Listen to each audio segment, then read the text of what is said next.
Radyo Bida, mas malakas, mas malinaw. Radyo Bida, 882. Dito, Bida ka. Para sa pinakabago at makabuluhang impormasyon at kaalaman mula sa Ministry of Human Settlements and Development, narito na ang programang MHS Delivers. Hatid ng inyong mga tagapaglingkod na information officers na sina Salembay Abdullah at Joy Ria bin Emran Muhammad kasama si Hamsari Pala. MHS Delivers, sumasahimpapawid upang maiparating sa inyo ang mga dapat ninyong malaman ukol sa mga serbisyong pabahay, regulasyon at hanap buhay para sa bawat pamilyang Bangsamoro. MHS Delivers sa pamumuno ni Minister Attorney Hamid Aminuddin Dibara at sa liderato ni BARM Chief Minister Abdul Rauf A. Makakuwa. MHS Delivers. MHS Delivers. A'udhu billahi minash shaitanir rajim. Bismillahirrahmanirrahim. Subhanaka la ilma lana illa ma 'allamtana innaka antal alimul hakim. Glory be to you, Allah subhanahu wa ta'ala. We have no knowledge except what you have taught us. Verily, it is you, the all-knower, the all-wise. Assalamu alaikum wa rahmatullahi wa barakatuh. Isa ho ang napakaganda, mapagpala at makatahanang umaga ho sa ating lahat, and welcome sa ating programang MHS Delivers. Ito ang programa sa radyo na hatid sa inyo ng Ministry of Human Settlements and Development o MHSD, ang tinaguriang housing arm ng Bangsamoro Autonomous Region in Muslim Mindanao o ng BARM. Siyempre, alam natin na ngayon ay araw ng Huwebes, kaya tayo ho ay nagkakasama-sama sa Himpapawid para sa ating isang oras na programa. Ang programang ito ay hitik na hitik sa mga bahagi tulad ho ng ating balitaan, ang ating IPH, ang ating HSF at ang ating MHS Discusses. At syempre, ang inyong inaabangan na KKK. Ang ating programa ho ay magtatagal ng isang oras at nagumpisa na nga ho tuwing alas 11 yan hanggang alas 11 ng umaga hanggang alas 12 ng tanghali. Ngayon ho ay ika-30 sa buwan ng Oktubre taong 2025 at ika-8 sa buwan ng Jumadal Awal sa ating Hijri calendar. At ang episode natin ngayon ay ang ating 244th. Ayan, napakarami na ho ng ating naging episode ng ating programang MHS Delivers. Hindi ko na ho matandaan kung kailan tayo nag-umpisa. Napakabilis po ng ating panahon. Kung ating mararamdaman, parang kahapon lang nung tayo ho ay nanuon pa sa may Dilanggalan Building, dyan po sa may village, sa may ORC ang ating sinasakyan pag tayo sumasakay ng jeep from Super or from Tahaw na yan dito po sa Cotabato City. Ngayon ho ang ating opisina ay nasa loob na ng Bangsamoro Government Center o BGC sa Rosary Heights 7, from Rosary Heights 8 ng mga unang taon ng pagtataguyod ng mga proyekto, ng mga programa at aktibidades ng Ministry of Human Settlements and Development. Tandaan natin, ang ating isang oras na programa ay hindi po mapakikinggan via DXMS Radyo Bida 882 kHz ay mga pihitan sa AM po yan, AM frequency. At tayo ay live din sa ating official Facebook page at yan ay ang Ministry of Human Settlements and Development BARM.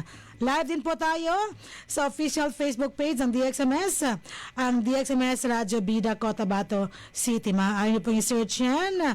Pagsabayin niyo na po ang i-like at i-follow ang aming mga pahina. O, diba? Sa Tagalog, ang page, Facebook page ng MHSD at ng DXMS. Ayan. At syempre, ngayong umagang ito, ngayong araw na ito, atin pa rin kapili ng ating mga kabalay at ating kapwa homecaster para samahan tayo na ibahagi sa inyo, iparating sa inyo ang pinakabago at pinakaimportante mga impormasyon mula sa MHSD na dapat niyong malaman. Umpisahan natin sa bandang kanan para makabati na ang ating kabalay na si Ria. Assalamualaikum. Good morning, Ria. Waalaikumsalam warahmatullahi ta'ala wabarakatuh at makatahanang umaga po sa ating lahat. Ako po ang inyong lingkod Bangsamoro Joy Ria bin Emran Muhammad. Ayan ang pagbati mula sa ating kabalay na si Rhea, one of these 3 homecasters ng MHSD. At mula sa kanan, tayo naman po ay dumako sa bandang kaliwa. Nariyan naman, grayish din sapagkat sa araw na ngayon, tuwing Huwebes ay dapat gray ang ating isuot dahil din ang ating color coding sa ating opisina. Yan. So in gray din ang ating kabalay na si Hamsi. Nababati na sa inyo. Good morning. Assalamualaikum, Hamsi. Waalaikumsalam warahmatullahi ta'ala wabarakatuh, Ma'am Salit Kabalay na Riyadh. Makatahanang umaga po sa lahat ng ating mga kabalay na patuloy pa rin tumatangkilik sa ating programang MHS Delivers. And welcome po sa aming panibagong episodyo ng aming programa, kung saan isang oras na naman po tayong magsasama-sama para sa mga makabuluhang talakayan at mga bagong kaganapan ng aming ministeryo. At ako po ang inyong lingkod, Bangsamoro Saripala. Ayan. Kompleto na ho ang pagbati mula sa ating mga kapwa kabalay at homecasters mula kay Rhea hanggang kay Hamsi ngayong umagang ito. At syempre, ang programa natin ngayon ay magtatampok ng ating napakahalagang usapin. At yan ho ay patungkol sa celebration of National Shelter Month 2025. Tandaan natin, ang buwan ng Oktubre ay National Shelter Month. At yung ating National Shelter Month ngayong taon ay ika-30 taon ng ating selebrasyon, no? Ng importansya ng ating mga bahay ng shelter na pinag-uusapan natin na isa ho sa basic needs ng bawat pamilya. Ayan. Mapayaman mo yan sa ating bansa.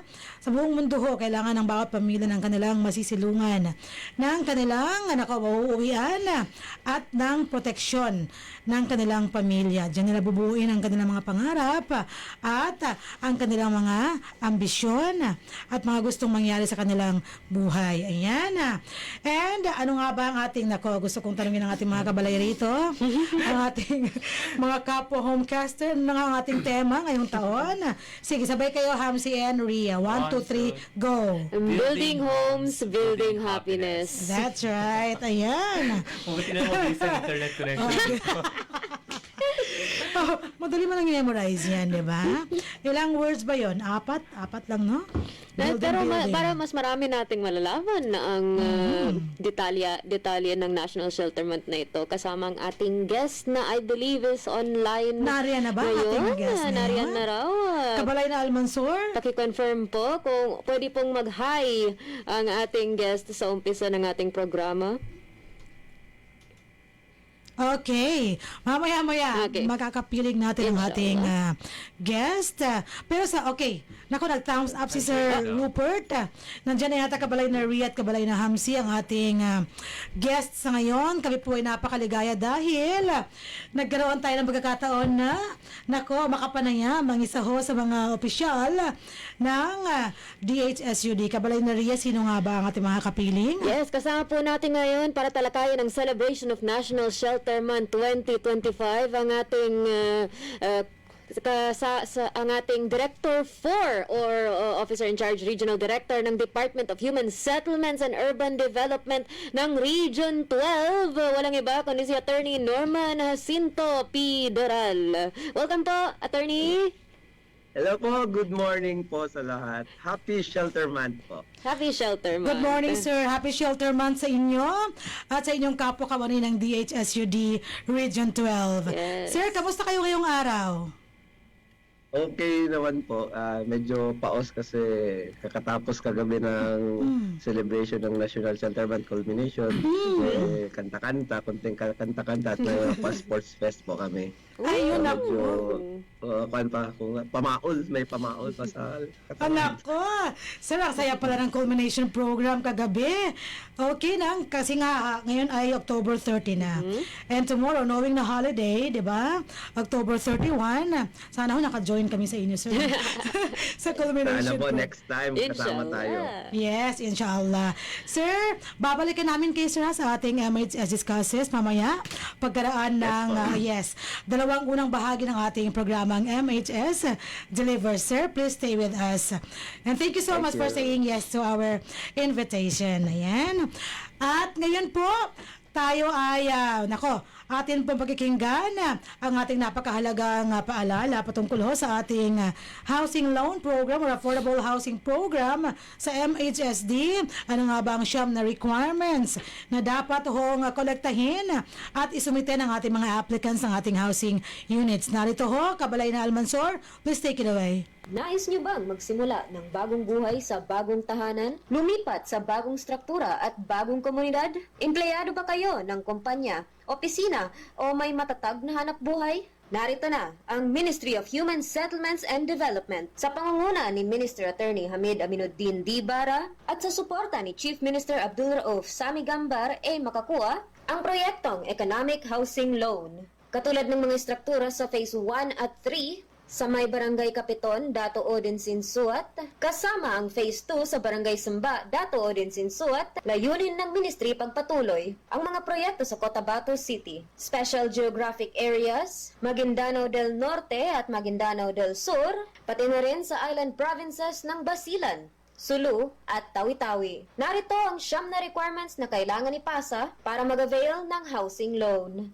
Una, filled out housing loan application form. Pangalawa, certificate of employment and compensation. Notarized. Pangatlo, kung may asawa, kailangan magpasa ng marriage contract. Kung hiwalay sa asawa, kailangan magpasa ng separation papers. At kung balo naman, kailangan magpasa ng death certificate of spouse. Pang-apat, payroll o payslip. Panlima, proof of billing. Pang-anim, 2 piraso ng 1x1 ID picture. Pang-pito, photocopies ng 2 valid IDs with 3 specimen signature. Kung may asawa, parehong 2 kopya ng IDs na may 3 signatures bawat kopya. Pang-walo, authorization letter na nagpapahintulot sa Pag-ibig Fund na imbestigahan ang beneficiary. At ang huli, pang-siyam, membership status verification slip.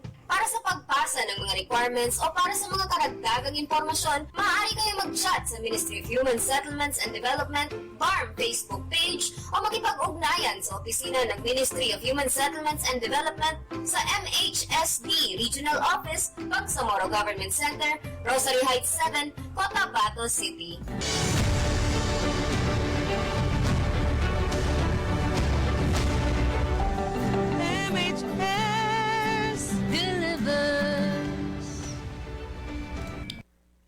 Yes, MHS delivers at yan ho ang ating napakahalagang patalastas patungkol ho sa ating affordable housing program sa MHSD.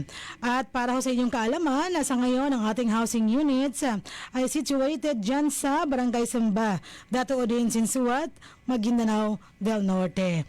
Kung nais nyo magkaroon ng marami pang impormasyon patungkol ho rito, maaari nyo bisitahin ang Housing and Human Settlements Division o HHSD sa MHSD or maaari kayong mag-chat sa ating Facebook page o sa ating Facebook account. At maaari rin kayong mag-text sa ating text line. Napaka-responsive ho ng namamahala ng ating telepono. Ayan, para masagot ang inyong mga katanungan patungkol sa mga programa, mga proyekto at aktibidades ng MHSD.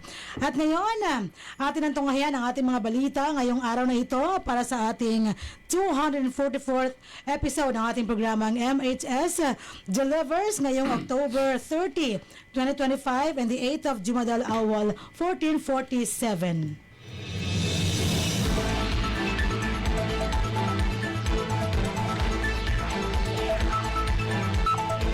Ang ating headlines ngayong araw.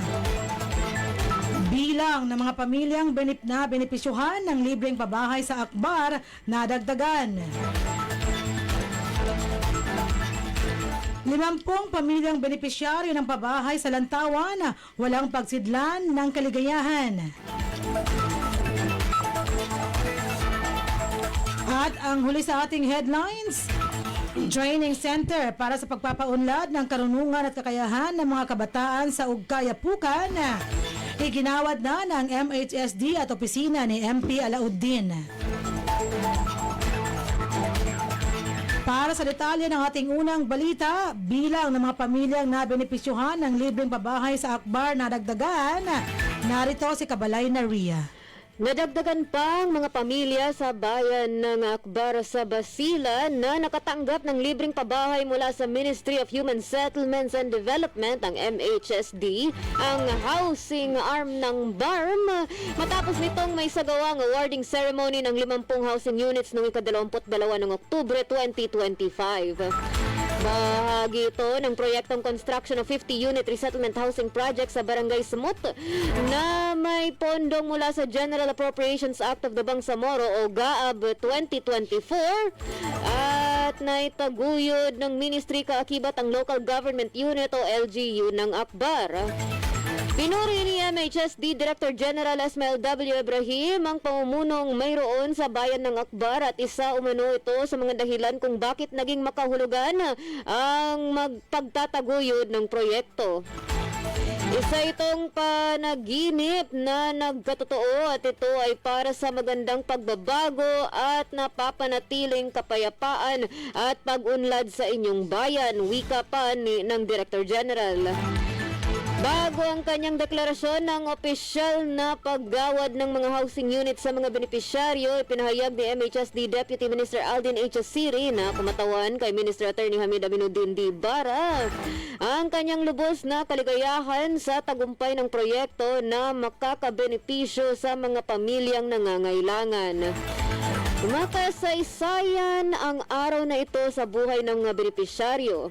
Maaaring sa atin isa lamang itong normal na araw, pero sa kanila isa itong life-changing moment dahil hindi basta-basta ang makatanggap at magkaroon ka ng disenteng bahay, saad pa ni Deputy Minister Asiri.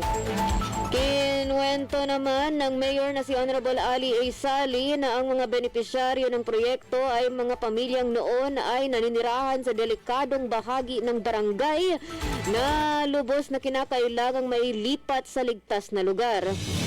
Noong una, di pa sila ganoong kumbinsido na lumipat, subalit noong nakumpleto na ang mga bahay, halos magunahan sila dahil sa ganda ng mga ito. Pagbabahagi pa ni Mayor Sali na sinabi ring ipagpapatuloy ang pagpapanatili sa kaunlaran ng komunidad. Laking pasasalamat ni Sapura Daman na isa sa mga benepisyaryo at ibinahagi niya na katuparan ng kanilang panaginip ang pagkakaroon ng kanilang pamilya ng sariling disenteng bahay. Maliban sa pagpapaalam na Rido Free na ang bayan, binati rin ni Bijan Frederick M. Sales ang MHSD at LGU sa matagumpay na implementasyon ng proyekto at dahil hindi umano ito naging ghost.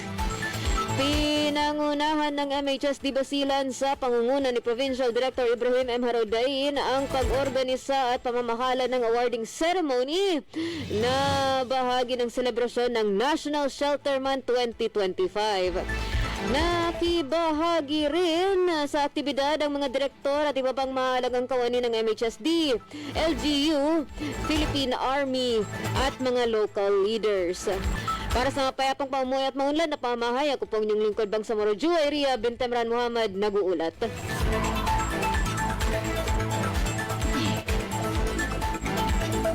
Maraming salamat, Kabalay na Ria, sa detalye ng ating unang balita. Samantala, 50 pamilyang benepisyaryo ng pabahay sa Lantawan, walang pagsidla ng kaligayahan.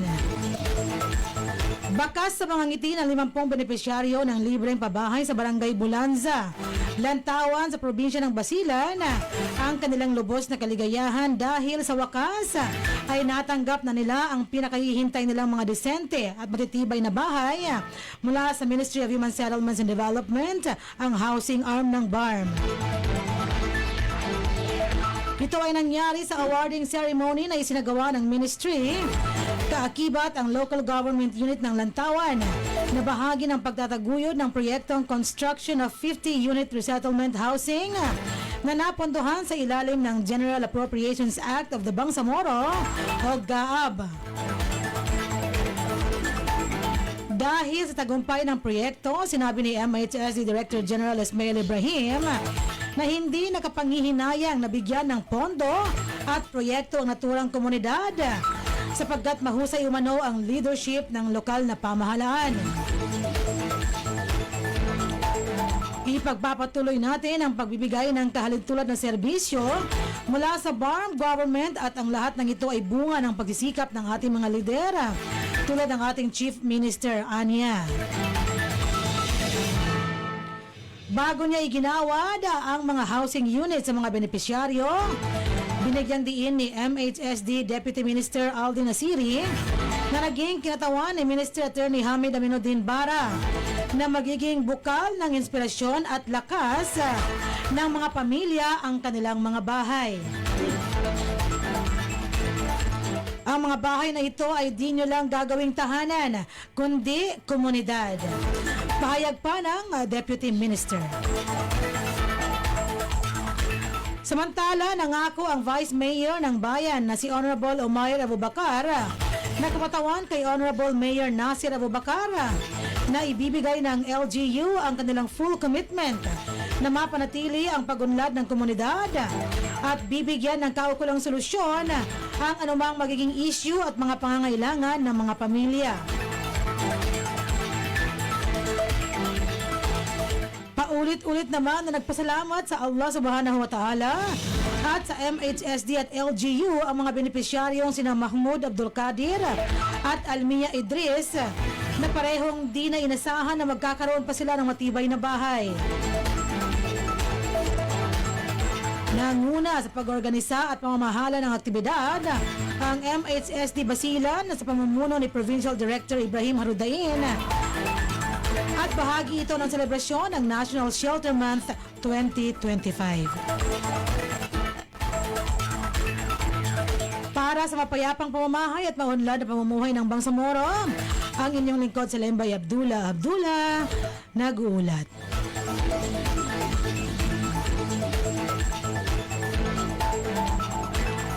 At para naman sa detalye ng ating ikatlo at huling balita ngayong araw, Training Center para sa pagpapaunlad ng karunungan at kakayahan ng mga kabataan sa Ugkaya Pukan, iginawad na ng MHSD at opisina ni MP Alauddin.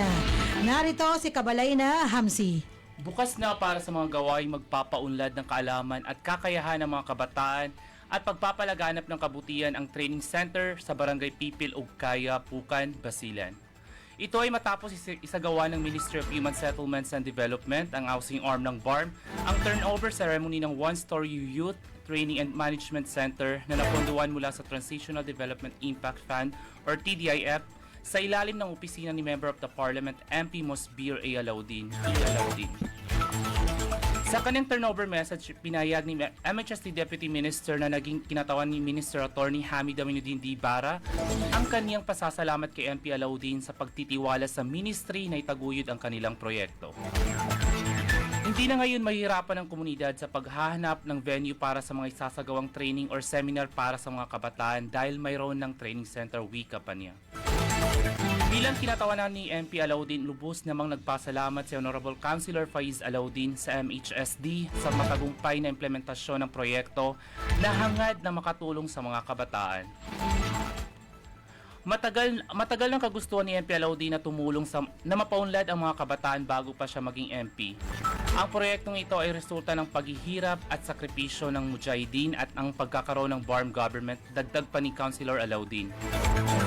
Samantala, pinaalalahanan ni MHSD Director General Esmail W. Ibrahim ang benepisyaryo at ang tagapangalaga ng training center na bigyang halaga at ingatan ang gusali dahil ito umano ay amana or tiwala mula sa gobyernong BARM at higit sa lahat mula sa Allah Subhanahu wa Ta'ala.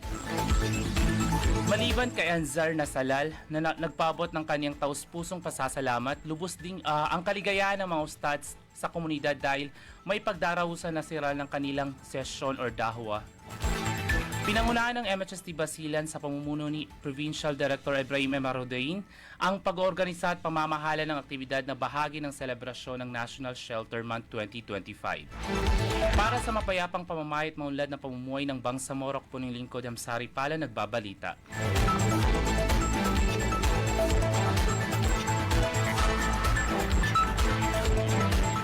Maraming salamat, Kabalayna Hamsi, sa detalye ng ating ikatlo at huling balita ngayong araw. At sumayin nyo ang ating mga balita sa ating 244th episode ng ating programang MHS Delivers. Magbabalik kami pagkatapos lamang ng ating maikli subalit napakahalagang paalala patungkol ho sa ating resettlement housing program sa MHSD. Narito, Kabalay na Almansur, please take it away. Mga biktima ng hidwaan, kalupitan, kalamidad, mga internally displaced persons o IDPs, mujahideen at kanilang pamilya, at indigenous people. Sila ang mga benepisyaryo ng resettlement housing projects na libreng makakabenepisyo mula sa Ministry of Human Settlements and Development sa ilalim ng Bangsamoro Appropriations Act 2021. Tututukan ng MHSD ang mga pangangailangan sa pabahay ng mga nangangailangan pero walang kaya. Sa ilalim ng pamumuno ni Minister Attorney Hamid Aminuddin Bara, at sa suporta ni Chief Minister Abdul Rauf Sami Gambar A. Makakua, narito ang Ministry of Human Settlements and Development para punan ang pangangailangan para sa mga bagong tahanan, para sa mga nawalan. Para sa mga karagdagang impormasyon, maaari kayong mag-chat sa Ministry of Human Settlements and Development BARM Facebook page o makipag-ugnayan sa Ministry of Human Settlements and Development sa MHSD Regional Office, Bangsamoro Government Center, Cotabato City. Yes, tama po yun. Para sa inyong mga karagdagang katanungan at klarifikasyon, yun ho ang dapat nating gawin. Ayan. At yun po ang ating paalala patungkol sa ating resettlement housing program sa MHSD. At ang programang ito ay tinataguyod ng ministry from the mainland hanggang island provinces. Pag sinabi natin ng mainland, nariyan ang Maguindanao del Sur, Maguindanao del Norte, a special geographic area, Lanao del Sur. Yan ho ang ating mainland.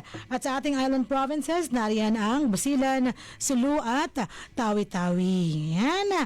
At syempre, ngayon po ay, panahon na ng ating, ano nga ba ito ang panahon na ito? Panahon ng ating IPH. Ano nga ba ang baong trivia ng ating kabalay at homecaster na si Ria? Ibahagi mo na yan sa amin, kabalay na Ria. Assalamualaikum warahmatullahi ta'ala wabarakatuh. At para sa National Shelter Month ngayong buwan ng Oktubre, kasabay naman niya ang Indigenous Peoples Month. Kaya't maligayang buwan ng mga katutubong mamamayan. Ang tema ngayong taon, Weaving Culture, Enriching Future, Empowering Indigenous Communities as Bedrock of Sustainable Development, ay nagbibigay diin sa mahalagang papel ng mga katutubong mamamayan sa paghubog ng isang napapanatili at inklusibong kinabukasan. Mula sa Ministry of Indigenous Peoples Affairs na nakikisa sa National Indigenous Peoples Month sa pangunguna ni Minister Jamal B. Abdurrahman, habang ginugunita natin ang mahalagang pagdiriwang na ito, ating parangalan at pangalagaan ang ating mayamang pamana at kultura. Pinagtitibay muli ng Ministry of Indigenous Peoples Affairs o MIPA ang pangako nitong itaguyod at isulong ang mga karapatan at kapakanan ng bawat katutubong mamamayan, lalo na sa loob ng bayan ng Bangsamoro. Kaya't wag natin kalimutan na ngayong Oktubre na ito, hindi lang na ang paggunita ng shelter, kundi pati ang ating mga katutubong mamamayan at ang kultura at pamana na dulot nila at nasa atin ngayon. So, with that, yun po ang ating impormasyong pambahay at hanap buhay. Maraming salamat, kabalay na Ria, sa ating IPH. Yun pala ang kanyang baong trivia, no? Patungkol sa ating Indigenous Peoples Month. Diba? Tama? Yes. IP Month, nakabalandra pa yan sa ating, diba? Sa OCM, yes. Yung pagkalaki-laking tarpaulin doon. Ayan, para ho malaman natin, ano pala ganap natin ang pagpapahalaga sa ating mga Indigenous people, diba? Kabalay na Ria.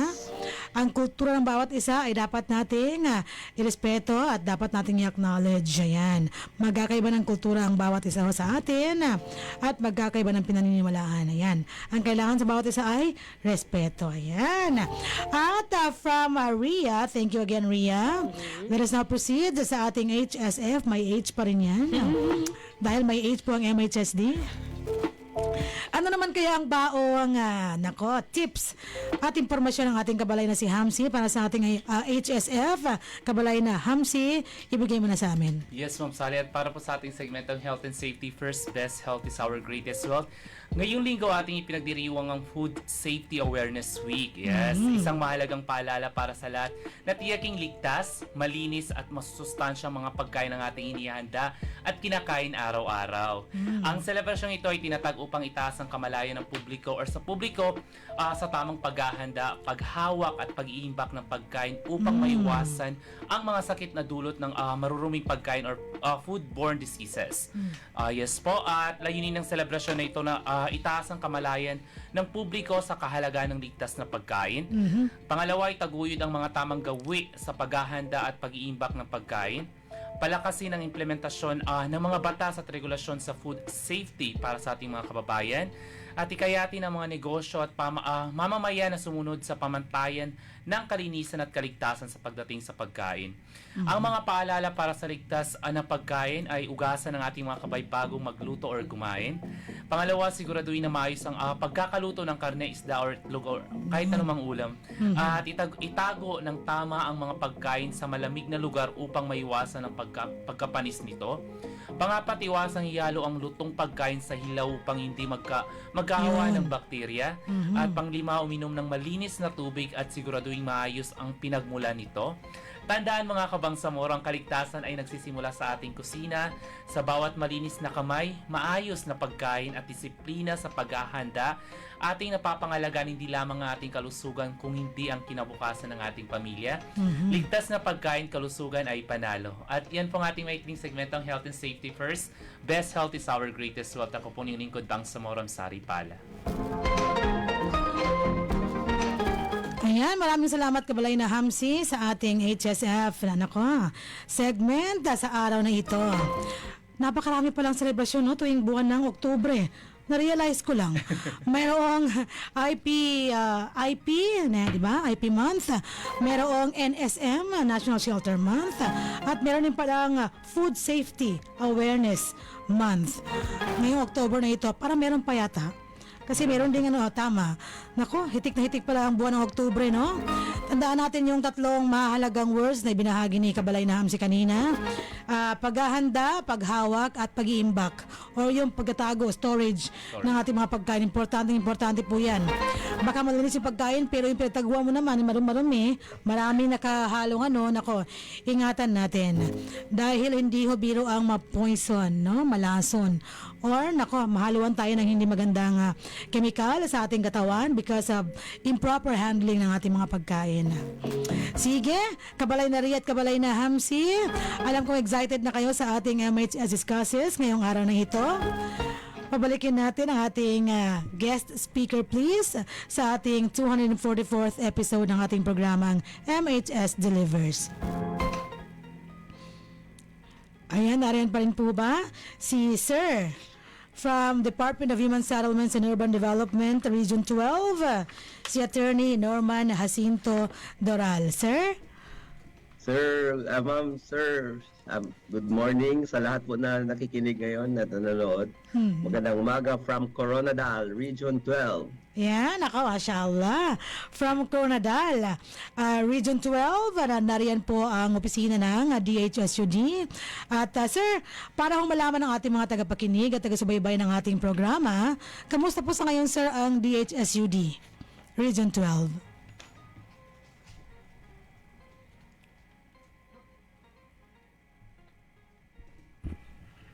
Putol ba? Ayan, we're trying to bring back. Maulang umaga ngayong araw. Actually, yes. Kanina, malakas ang ulan. Pero sa gang, walang ulan. Sultan Kudarat. Kami dito taliksik. Kanina? Nakamotor lang ako, naka-single motor ako kanina. Baka papunta dito galing office. Pero pag galing Baka, oo, wala. Walang ulan. Ayan, sana hoy makabalik pa si Sir. Nako, ito ho ang challenge, Sir Hamon, kapag ganito po mediated ang ating ang ating episode. Dahil nga po super busy ng ating guests sa ngayon because of their culmination program kagabi. 'Di ba, Kabalay na Ria at Kabalay na Hamsi? Yes, Ma'am Sally. Marami ho silang aktibidades na isinagawa kagabi bilang panghuling salvo ng selebrasyon ng National Shelter Month. Tandaan natin na kapag sinasabi natin ng NSM or National Shelter Month, ang nangunguna pong ahensya sa pagpapalaganap ng ating selebrasyon at ang ating advokasya ay ang DHSUD. Di ba, pag binabanggit natin yan, DSUD. No? Natatanggal yung H. Natanggal yung H, di ba? Yes, Ma'am Sally. DSUD. Disod talagang pronunciation. DSUD talaga pag binabanggit nila. Ayan ho. Yan ang counterpart na ahensya ng Ministry of Human Settlements and Development sa National Office at sa regional offices nila mula sa Region 1 hanggang Region, meron ba sa Caraga? Region 13, ang DHSUD. Malalaman natin yan from Sir. Kung, iwawalan pa ng ating connection sa ngayon, pwede rin phone patch siguro, no? Kabalay na Ria at Kabalay na Almansor at Kabalay na Jasmine. Ang ating magiging panayam kay Sir Attorney Norman Jacinto Doral, ang Director 4 at OIC, Regional Director ng DHSUD Region 12. Talaga pong siya ang nakausap natin sa ngayon, Kabalay na Hamsi, no? Napakasaya, hindi ho Sobrang biro. busy nila, Ma'am Sally, na pagbigyan pa tayo. Pinagbigyan pa tayo makausap natin sa ating episode ngayong araw na ito. Tandaan natin, tomorrow is the last day of October 2025. Inshallah. At holiday po bukas. Long weekend. Long weekend. Oh. Sige. Nagkaroon pala ng brownout bigla sa Baka Coronadal. malakas ang ulan sa kanila, Ma'am Sally. Pwede. Kasi in Mindanao, based on our weather report, ay magkakaroon ng kalat-kalat na pag-ulan. Ito po sa ating island, yes. Amihan, Ma'am Sally. Panahon na? Amihan. Ayan. Okay. Nag-thumbs up na si Sir Rupert. Nariyan na bumabalik na ho ang ating guest ngayong araw na ito. Sir? Hello po, ma'am. Hello. Ayan, mashallah. At marinig namin uli ang inyong boses. Pasensya po talaga. Ang galing ng timing ng brownout. Nako naman. Pag ganito po talagang ang dami mga nangyayari na hindi inaasahan. Pero, sir, brownout lang po yan. No? Tayo po ay taga-DHSD, taga-MHSD. Ayan. Kaya patuloy po natin ang ating usapin, ang ating talakayan ngayong umagang ito. Sir, kamusta po kayo sa DHSD ngayon? Okay naman po. Na-enjoy naman po ang ginagawa natin dito. Yung mga mandato ang aming ahensya ay ginagawa natin. In fact nga, nagkaroon po tayo ng isang program na yung zero backlog, yung mga applications and all, mga complaints. Okay. Naayos po natin. National po to, hindi lang sa regions po, naayos po. Wala na pong backlog ngayon sa DSUD po. Wow, ang galing, sir. Katapos lang din po. Katapos lang din ng National Shelter Month kahapon. Okay. Nako, sir, congratulations po sa inyo sa DHSUD Region 12. At talaga naman pong kahanga-hanga ang inyong dedikasyon sa inyong trabaho ho sa DHSUD. Nako, zero backlog. Nakakaingit naman to, sir, no? Wala na hong dapat pang alalahanin dahil, ayan, natapos na ho lahat ng DHSUD.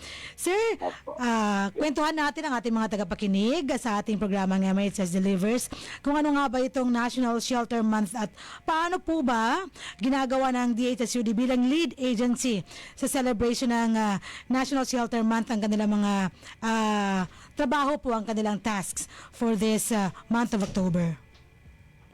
Ito po National Shelter Month is gawa po ng proclamation noong 1995 at panahon pa to ng HLURB na dineclare ang month of October na maging National Shelter Month. Na kung saan ang purpose nito is to highlight the importance of adequate, safe, and affordable housing for all families. Ito din po yung time na ang bawat key shelter agencies ay andito to show force para mapakita sa mamamayan, sa mga stakeholders, ang kanilang bawat isa programa sa patungkol po sa housing. Kaya nga po kasama natin sa celebration ang IBIG, ang NHMFC, Yes. ang YAPC, saka HSAC, saka NHA po. In fact, kahapon po, kompleto po kami dyan kasi tinapos natin, nagkaroon kami ng friendship games. Wow. Nag-banding ang bawat empleyado ng mga respective agencies na yun po. Naku, napakasaya naman sir, no? Kaya pala sir, yung mga logo nitong mga agencies na ito ay nakalagay sa ating National Shelter Month tarpaulin na hinangho natin sa bawat opisina. Yes po, oo. Para ma-highlight, malaman ng mga stakeholders natin ang mga latest programs natin. Like sa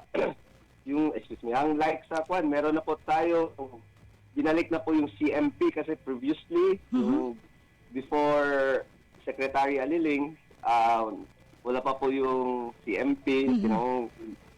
Ngayon, ni-revive po, kaya mas maraming mode of acquisition na po ang mga beneficiaries natin, makakuha ng pabahay through CMP na, balik na po, hindi lang po limited sa vertical housing, balik na naman po tayo sa subdivision socialized housing.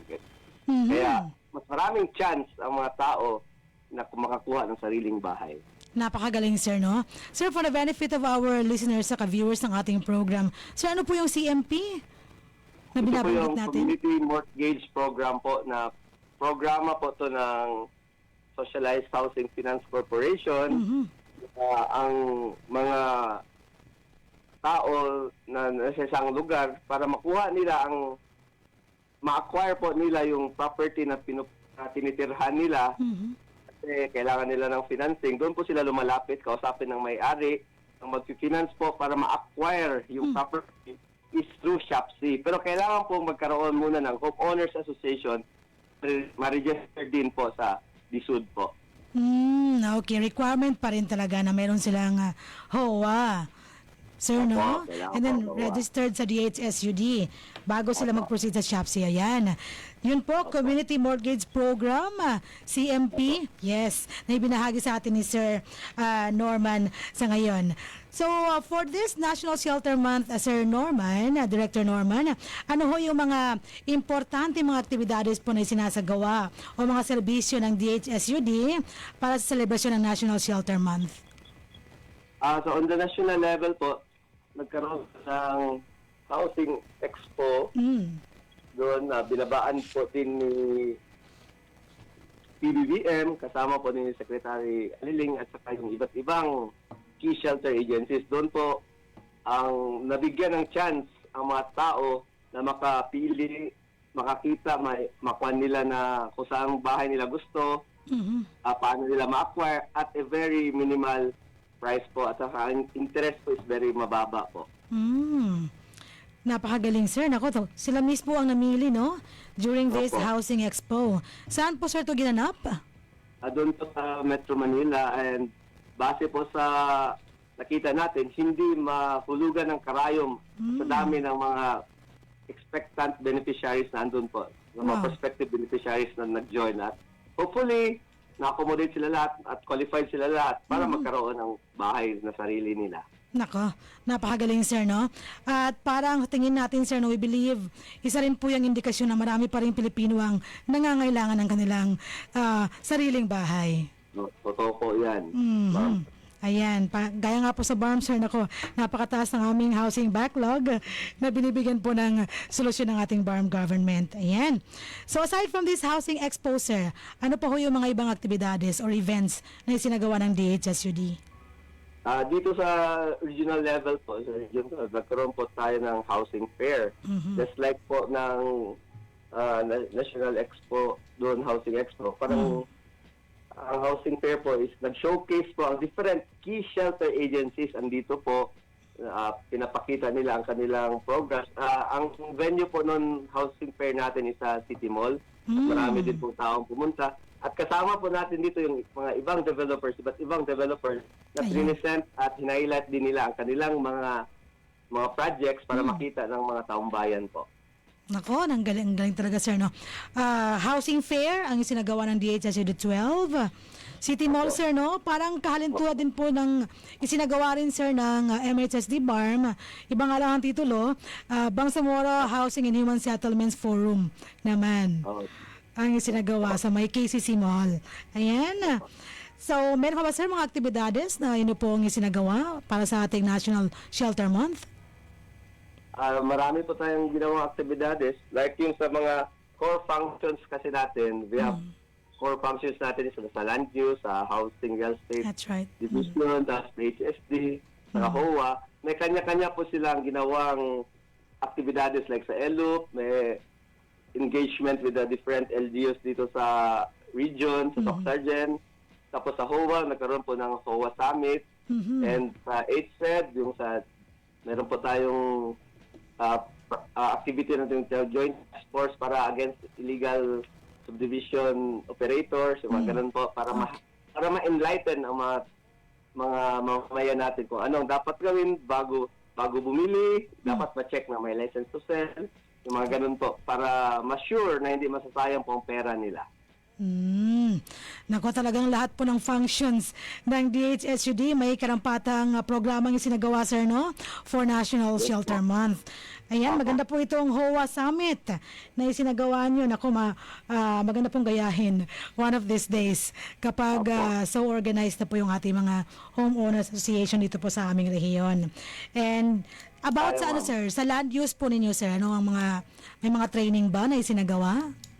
Yes po, karoon po tayo ng capacity building for the Local Zoning Board of Appeals. Kasama po natin ang mga different issues and planning office po. Sa kanila, ang mga latest zoning regulations natin. Tapos yung isang division natin, public housing, meron din tayong ginawa na meeting with the different LGUs din. At hinighlight din natin dito yung IDSAP, ma'am, yung Integrated Disaster Shelter Assistance Program. Okay. Na ito po yung nagbibigay po ang disod sa phase 1 sa mga nasalanta ng mga bagyo, mga nasunugan. Ini-check po natin kung ang bahay ba ng mga biktima ay totally damaged or partially damaged. Pag totally damaged po, nagbibigay po tayo ng financial assistance sa 30,000. At pag partially damaged, nagbibigay po tayo ng 10,000. Wow! Ang dami palang programa, sir, no? Na sinasagawa itong DHSUD. Kabilang na itong sinabi niyong IDSAP, no? Yes po. Sir, pakiulit na po yung IDSAP. Integrated Disaster Shelter Assistance Program. There you go. Okay. Para doon sa mga pamilya na apektuhan ng kalamidad, sir, no? Ang kanilang bahay. Opo. Meron palang financial assistance from DHSUD. Mahalagang malaman po ito ng ating mga kababayan. Ayan, para po alam nila ang kanilang sunod na gagawin whenever, wag na sana. Wag sana po. Wag po. Wag na. Praying na wala sana. Sana, sir, no? Pero kung mangyari man, may nakalatag pong programa ang DHSUD. Yung sinabi ni Sir Norman kanina. Ayan. So ito po, sir, yung mga programs na isinagawa, mga activities ng DHSUD in celebration of National Shelter Month. Ito rin po ba, sir, ang inyong regular program sa DHSUD? Opo naman, with or without the Shelter Month, ito po talaga ang programs natin na ginagawa day in and day out yung sa core functions natin. And ito lang po sa National Shelter Month, ito yung time po kasi na andito ang bawat shelter agencies. Parang naging isang one-stop shop tayo to advertise ang bawat programs and functions ng bawat agencies po. Ayan, sir, no? Because everyone is so busy na ginagawa ang kanilang share of toil sa bawat division ng DHSUD. Ito yung panahon para ho magkatagpo-tagpo. Ito yung mga hensyang ito para sa pagpapalaganap ng kahalagahan, sir, no? Ng ating, shelter. Pinagtagpo po sa pagtamang panahon. Sa tamang panahon. At ang tamang panahon na yan ay tuwing buwan ng Oktubre. Oktubre. Yes, that's right, because it's the National Shelter Month nga na sineselebrate natin. Ayan, sir. Sir, meron pa ba kayong gustong ipaalam sa amin patungkol ho sa mga programa ng DHSUD? Basta po, ang ma-assure ko na po, tuloy po ang aming programa, like yung sa mga functions namin. At day in and day out, pwede po kayong pumunta sa amin, sa office namin dito sa Region 12. Our office is located in JYSL Building, Arellano Corner, Balmores Street, Zone 2, Coronel City. Welcome po kayo sa atin, 8 to 5, or wala po kaming lunch break. Wow! Sir, walang lunch break na ko naman. Okay. So, welcome na welcome po kung sino man po ang may mga gustong itanong sa DHSUD from 8 to 5 sa kanilang opisina doon po sa may Coronel City. Ayan. So, sir, we would like to hear your final message para sa amin, sir, at sa ating taga-subaybay ng ating programang MHS Delivers for this episode. Lahat po ng taga-subaybay at sa lahat ng ating mga stakeholders, maraming salamat sa patuloy niyong suporta at paniniwala sa aming kakayahang makapagbigay ng maayos na serbisyo po. Asahan niyo po na patuloy namin pag-iibayuin ang pagbibigay ng ayos at mabilis na serbisyo. At tayo po ay committed na makapagbigay ng mga posibleng solusyon sa mga kinaharap na sektor ng pabahay. So, muli, Happy Shelter Month po sa lahat. Ayan, maraming salamat ho, sir. And again, Happy Shelter Month po sa inyo. Simula ngayong taong ito at sa mga susunod pa, inshallah. Sana ho, sir, ay makapili namin kayo uli sa ating mga next episodes, inshallah. Ingat po kayo, sir. Bago kami yung program, Yes. ilalapit po namin sa inyo. Ayan, very good. Ayan. Tutulong po kami sa papalaganap ng impormasyong napakabuti para ho sa ating mga mamamayan. Ingat po kayo, sir, and see you soonest. Diba? Okay po. Sige ho. Thank you so much. Thank you so much. At yun ho ang ating nakapanayam para sa ating MHS Discusses ngayong araw na ito. Si Attorney Norman Jacinto Doral, ang OIC Regional Director ng Department of Human Settlements and Urban Development, Region 12. Maraming salamat at thank you sa pag-facilitate ng ating mga guests para sa ating episode ngayong araw na ito, ng ating guest ngayong episode natin, Kabalay na Ria and the rest of the ICS team. Ayan, naging matagumpay po ang ating episode ngayong araw na ito dahil, nagtapos na nga ang celebration ng ating National Shelter Month. Sa ating next episode, inshallah, Kabalay na Ria at Kabalay na Hamsi, wala na ang National Shelter Month for 2025. Sa next year naman, inshallah. Yan, talaga namang hitik na hitik sa programa ang DHSUD na nalaman natin. At ito nga po pala yung panahon na nagkakasama-sama, no? Nag-votes in itong mga agencies na ito para maipating ang kanilang mga programa on shelter improvement dito po sa ating bansa at sa ating rehiyong Bangsamoro in the case of Ministry of Human Settlements and Development. Ayan. Ngayon po, tayo ay dadako na dahil 12:03 na ho ng tanghali. Atin ang alamin ang Magic 3 questions ng ating kabalay na si Ria mula sa ating pinag-usapan sa ating episode ngayong araw. Kabalay na Ria, ano nga bang yung Magic 3 questions for our KKK? Assalamualaikum warahmatullahi ta'ala wabarakatuh. At para sa ating segmentong KKK, kung saan ang inyong kasagutan sa aming katanungan ukol sa kaalaman ng ating programa, ang posibleng magpapapanalo sa inyo ng 100 peso load, ipadala lamang ang tamang sagot sa numerong 0955-799-4778. Muli sa numerong 0955-799-4778. At That's right. para sa ating unang tanong, makalipas nitong mga chats sa ating live stream, Pwede mo tapusin muna, no? O sige na nga, baka makalimutan pa. na sinimulan ni Ate Eka na sabing assalamualaikum mga kabalay. Nag-teleport daw Waalaikumsalam ako. warahmatullahi wabarakatuh. Nag-teleport daw ako kasi kasalukuyang nagaganap ang ating pre-bid conference para sa ilang mga proyekto na That's ipoprocure. right. Oo, tatlong proyekto. At Sa ating mag-teleport. Oo. Yung parang tuhon lang kanina, nariyan na naman ngayon sa other activity. Yan. MHS. And thank you Kabalay na Ria for minding yung ating MC ng ating pre-bid conference.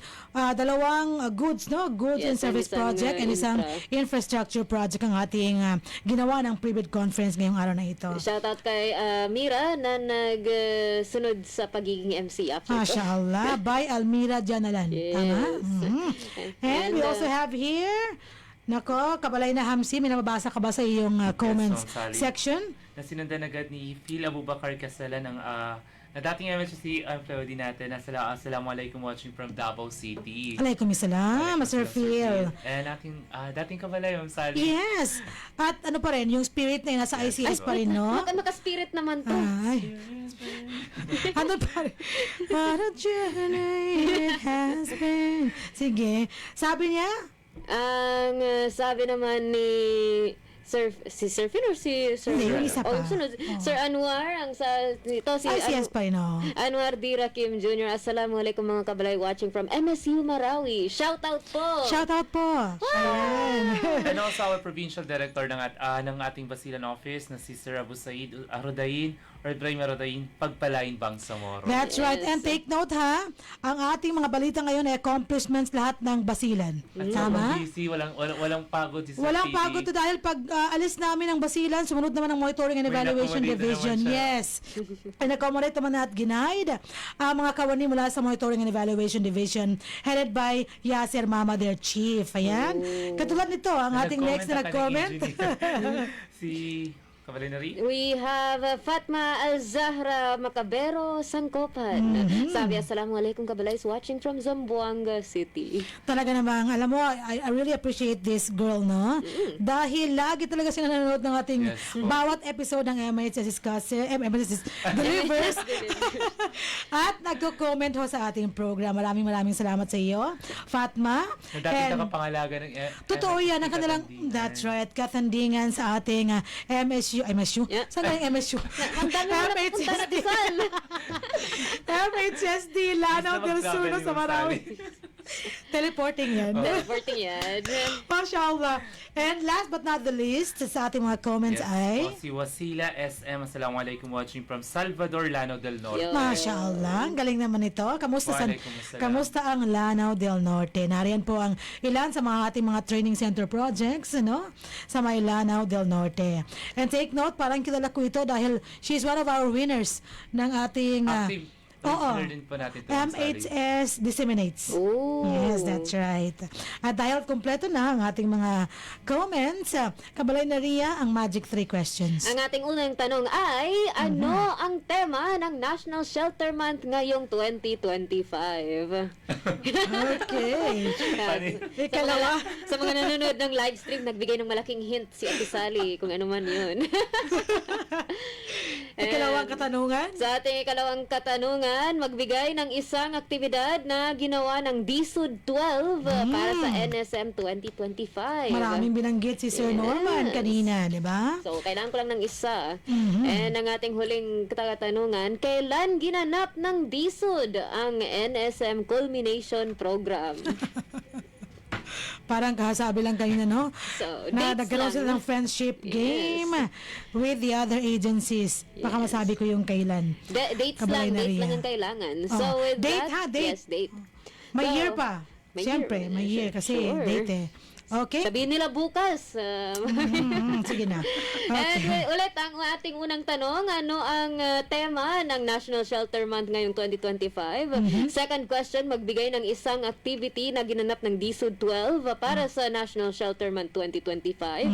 And pangatlong katanungan, kailan ibigay ang buong petsa, ginanap ang National Shelter Month Culmination Program ng DSUD. Ayan, text na ng inyong mga tamang sagot sa mga katanungan ni Kabalay na Ria para sa ating KKK. Ang huling bahagi ng ating programang MHS Delivers. Ayan, para manalo kayo ng tig 100 peso load. Ako, hindi na ho biro yan. Maraming promo na magagawa ang 100 peso na load. Ha? Pang week. go surf na pala. 1 week. Yes, Oh, mashallah, libre na ang load nyo ng 1 week. Nako. Kaya't nako, panimaning kamot ho tayo mag-text ng inyong mga tamang. May pang go surf pa sila. Oh, 'di ba? Ang dami palang pwedeng gawin sa 100 peso Alam load. na alam ni Kuya Hamsi, oh. Siyempre. Oo. Marami kasing ka-text o tsaka katawagan ng ating kabalay na si Hamsi. TikTok na lang. Okay. Sige, at yan ho ang bumubuo sa ating episode 244th episode ng ating programang MHS Delivers ngayong October 20, 2025 and the 8th of Jumadal Awal 1447.